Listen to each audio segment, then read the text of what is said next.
Et nous voulons contribuer de façon effective à ce projet collectif que nous tous nous portons au nom de l'Afrique. Vous entendez déjà 2022 dans mes propos. Et au-delà, c'est dans ce que nous faisons dans chacune de nos structures sportives. Et en termes de contribution dans ce que nous voulons faire de notre société. Et donc, d'avance, je vous dis encore merci au nom du groupe ISM. Et on va donner tout de suite la parole à M. Kevin Yalale, délégué de la Liga Global Network. Il a une présentation à nous faire et peut-être avant que nous finissions cette présentation, les autres membres du panel seront avec nous.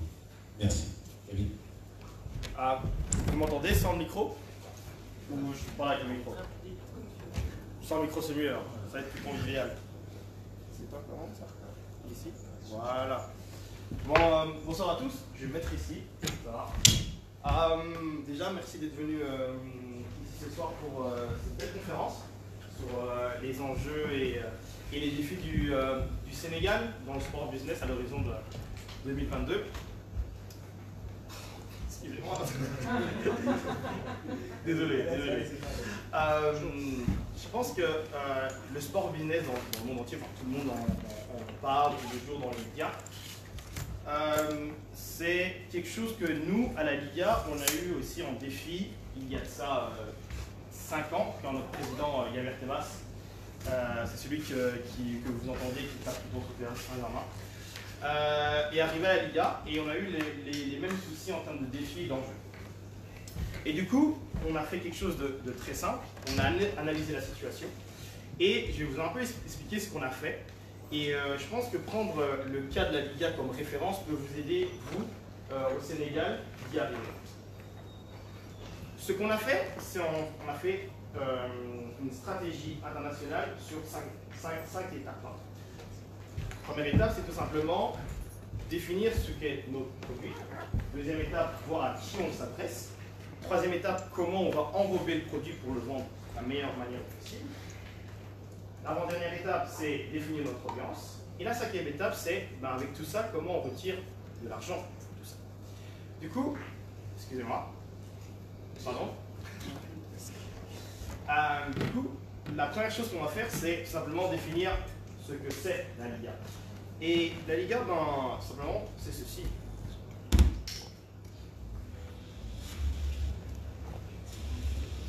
If you think this is just a game,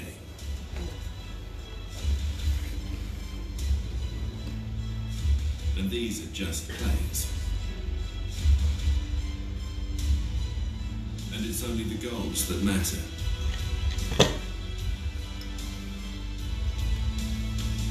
If you think this is just football, you're wrong. La Liga is excellence, prestige, the greatest show on earth. La Liga transcends society. La Liga is equality, innovation,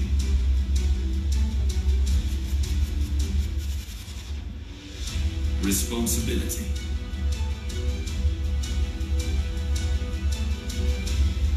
La Liga is the future. Because La Liga is about feeling football at its core. It's a way of life. It's about the thrill and excitement. La Liga is so much more. It's a different way of seeing the world. Voilà, ça c'est la Liga. Leader mondial. Leader mondial dans le football, championnat espagnol de football. 20 équipes professionnelles en première division dans la Liga Santander et 24 en deuxième division qui s'appelle la Liga Smart Bank. Au niveau des titres et des succès, 51 titres européens, 19 et 14 pour le Real de Madrid et le Barça. Les meilleurs joueurs, donc les 11 derniers ballons d'or étaient dans une équipe espagnole et le dernier ballon d'or en date, Lionel Messi pour son 16e ballon d'or. Mais aussi deux grands coachs sur les bancs. Diego Simeone, Zinedine Zidane, Renato Lopetegui. Et des stades magnifiques, dont le Wanda Metropolitano, où il y a eu la dernière finale de la Ligue des Champions. Mais ce n'est pas que ça. On a aussi l'un des matchs les plus regardés au monde, c'est El Clasico. Donc le Clasico, savoir que le Clasico, c'est l'un des événements de l'année le plus vu au monde, sportif le plus vu au monde. Ça dépasse la Ligue des Champions, ça dépasse par exemple les finales des JO. Et il faut savoir que notre match est donc broadcasté dans 183 pays dans le monde. Ça veut dire qu'il n'y a que 4 pays dans le monde qui n'ont pas vu le Clasico, dont la Mongolie et la Corée du Nord. Ça vous montre le niveau du Clasico. Et donc, là maintenant, ce qu'on s'est dit, ben voilà, on connaît le produit, on sait ce que c'est la Liga, c'est le championnat de football espagnol, mais à qui on va vendre ce produit-là? À qui on va le vendre à l'international? Du coup, ce qu'on a créé, donc là c'est les différentes étapes qu'on a mis en place, comme j'ai dit au tout début. Donc on a créé une stratégie internationale. Cette stratégie internationale, elle s'appelle la stratégie globale. Pourquoi globale? Ça vient de l'anglais Think Globally, Act Locally. Simplement, on pense une stratégie globale, donc pour le monde entier, mais on agit de manière locale. Exemple, on ne va pas faire d'événement le vendredi après-midi au Sénégal parce qu'il y a des gens qui prient ici. Aussi simple que ça. Et donc, pour connaître le monde entier, entre guillemets, on a 11 bureaux régionaux, un peu partout dans le monde, mais aussi 46 délégués dont je fais partie, donc je représente le Sénégal, la Mauritanie et la Côte d'Ivoire, pour comprendre le marché. On va comprendre le marché, on va comprendre les habitudes du marché, et on va dire à Madrid, ben voilà, il faudrait mieux faire ceci, cela, voilà. Ici, par exemple, on parle Wolof, donc ce serait mieux de faire un nouveau poste en Wolof, parce que les gens préfèrent parler Wolof, tout simplement. Donc c'est des petites choses, comme on dit, le diable se cache dans les détails, mais ici, les détails sont vraiment importants. Donc on est un peu partout dans le monde, et voilà, avec tous les délégués, avec tous les bureaux, voilà, on couvre vraiment quasiment le monde entier. Donc voilà, on a défini le produit, on sait à qui on va s'adresser. Maintenant, il faut dire, bah, le produit en lui-même, il est ok, il est cool, ok, c'est le championnat de football, mais en quoi c'est différent de notre championnat à nous de football espagnol, que le français, que l'anglais, que l'italien? Alors on s'est dit, bah, on va mettre un peu plus d'argent dans ce que vous, spectateurs, quand vous êtes chez vous, vous regardez un match de football. Ah ben, on va mettre l'accent sur l'audiovisuel. Cette carte, elle est très importante. Ça veut dire quoi? Ça veut dire qu'en fait, on a plus de 100 broadcasters qui, donc ça veut dire que vous, en même temps, entre guillemets, avec les différences horaires, vous regardez tous la même image. Tout le monde. Mais on doit aller une étape supérieure. On doit montrer quelque chose en plus. Surtout qu'en plus, on a énormément d'audience. Et je voudrais insister sur un chiffre, c'est là, juste en bas, au 3e, c'est en Afrique. Il faut savoir que l'Afrique, pour nous, en termes d'audience, c'est le 2e continent le plus important. Donc il y a l'Europe, bien sûr, mais l'Afrique est un enjeu important pour nous. Donc, c'est juste se dire, ben voilà, on va mettre énormément de moyens pour l'Europe ou l'Amérique du Sud, mais l'Afrique aussi. Alors, ce qu'on a fait, c'est qu'on a investi dans une nouvelle caméra. Une nouvelle manière de profiter du produit La Liga. Donc, nouvelle caméra aérienne, donc la Spider-Cam, la fameuse caméra que vous voyez de très haut sur les grands angles dans le foot. Les replays 360, leur début, amélioration générale de l'image, une qualité audio exceptionnelle. Tout simplement, ça veut dire que chez vous, vous avez l'impression d'être au stade. Voire c'est mieux d'être chez vous qu'aller au stade. Et une diffusion en 4K pour ceux qui ont des télé 4K. Bon, après, c'est énormément de paroles, c'est énormément de chiffres, mais c'est mieux de le voir en image exactement de quoi on parle. Le son.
chose de, voilà, c'est en Europe, ou en Amérique du Sud, en Afrique, nous on n'a pas trop ça. Ah bah vous trompez, parce qu'on fait des activations ici audiovisuelles, dont une qui s'appelle la Liga Ciné, on fait ça avec notre partenaire podcasteur Canal+, et donc c'est retransmettre un match de la Liga sous grand écran. Voilà ce que c'est.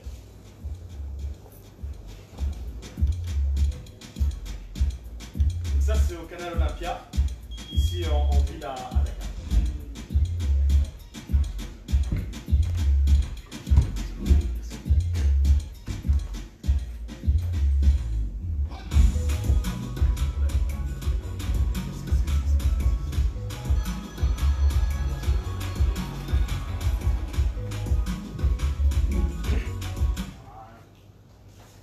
Donc, on sait qu'est-ce que le produit. On sait à qui on va s'adresser. On l'a bien enrobé avec un beau package et un beau nœud papillon au-dessus avec l'audiovisuel. Et maintenant, on va se dire, ben, ok, mais exactement quelle est notre audience? À qui on le vend? Et c'est là où la stratégie digitale est importante. C'est-à-dire qu'on peut avoir le meilleur produit du monde, mais si on ne communique pas via nos réseaux sociaux de manière correcte et cohérente, il est difficile de vendre après le produit aux sponsors et de manière marketing. Donc du coup, on a fait un travail sur nos réseaux sociaux, donc Facebook, Twitter, Instagram, TikTok, et il y a même des nouveaux réseaux sociaux en Russie, parfois WhatsApp. Et on a mis l'accent sur 4 points. Contenu clair et concis, liberté de conversation, susciter des émotions et appel à l'action. Ça veut dire quoi? Ça veut dire qu'on ne va pas juste venir avec un produit et dire ben voilà le produit, mais on ne vous écoute pas après. C'est voilà le produit, qu'est-ce que vous en pensez? Ah, vous dites ça? Ben, on va vous répondre, tout simplement. Et on ne va pas juste vous répondre, on va vous répondre dans votre langue. Tout simplement, voilà un contenu qu'on a fait cette année. Félicitations au nom d'Aterambia, et on l'a écrit. On a acheté bonne chance à nos 2 représentants de la Liga en équipe nationale. Plus de 5000 réactions. C'est ça, la stratégie digitale. C'est faire un peu plus que les autres. C'est se dire, ok, on est au Sénégal, qu'est-ce qu'on fait pour parler à nos fans sénégalais? Et qu'est-ce qu'on fait aussi pour que nous, on les écoute? Ça est là. Mais, voilà, ça fait partie de cette stratégie Think Globally, Act Locally. Donc on s'est dit, bon, pourquoi pas travailler ça avec des influenceurs sénégalais? Du coup, on a fait 2 vidéos sur des unboxings. Donc on a envoyé notre balle de la Liga à 2 influenceurs sénégalais. Donc il y a Doudou et Havana Stress.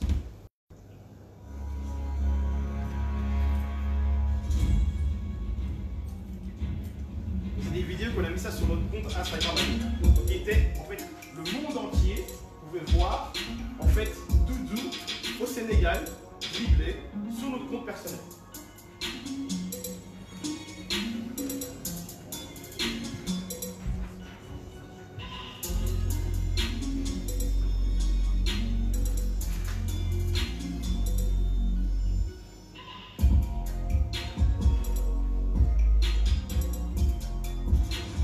Pour Havana Stress, une petite vidéo qu'on a mise sur notre compte Instagram et on l'a mis bien en avant.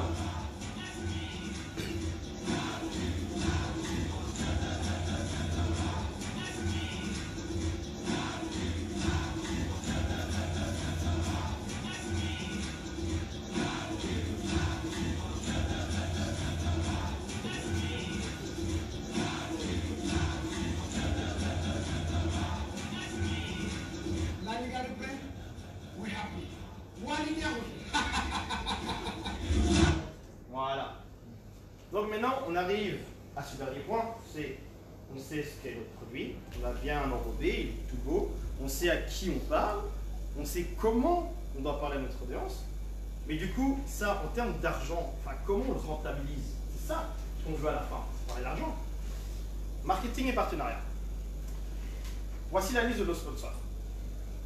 Un sponsor global, enfin, title sponsor, pardon, nos sponsors logos, et les sponsors régionaux. Donc en fonction de là où on est, ben voilà, il y a certains sponsors qui apparaissent, d'autres sponsors qui apparaissent pas. Comment nous, la Liga, on est arrivé à avoir autant de sponsors et à avoir, entre guillemets, autant d'argent? On a créé Marketing Assets. Donc les assets, c'est ce que nous, on utilise auprès des sponsors, enfin des futurs sponsors, on les appelle les partenaires. Donc nos futurs partenaires, parce que c'est vraiment une relation win-win, c'est pour ça qu'on dit partenaire, on ne pas juste simplement sponsoring. Nos partenaires ne viennent et ne donnent pas juste de l'argent. On fait vraiment une alliance win-win entre les deux. Donc on a créé un petit portfolio d'assets pour qu'en fait les entreprises quand elles viennent, elles se disent ben voilà, moi je veux par exemple plus de visibilité et nous on a dit on dit ben on voulait plus de visibilité, ben, on a ça c'est. Première chose, IP rights. IP rights, donc c'est intellectual property, donc propriété intellectuelle. Possibilité pour l'entreprise, voilà, si je mets tel montant, ben, j'ai accès à tous les logos de la Liga, plus aussi, voilà, aussi l'accès aux droits du joueur. Mais c'est pas juste, voilà, je suis exemple Coca-Cola, je veux Messi. Non, c'est, on est la Liga, on travaille pour les 20 clubs professionnels. Attention. Excusez-moi. Merci. C'est ce qu'on nous dit. Ça, c'est un asset. On dit, ben voilà, si vous voulez les joueurs, ben, il faut 7 joueurs de 7 clubs différents. Donc, comme vous voyez ici avec Rexona, vous avez Modric, Messi, vous avez ici les autres clubs de la Liga, tout simplement. Alors, les pubs commerciales. Donc, c'est un peu tricky. Donc, ça veut dire quoi? C'est que on vend nos droits à Canal+, donc Canal+ a le droit de mettre nos matchs, tout simplement.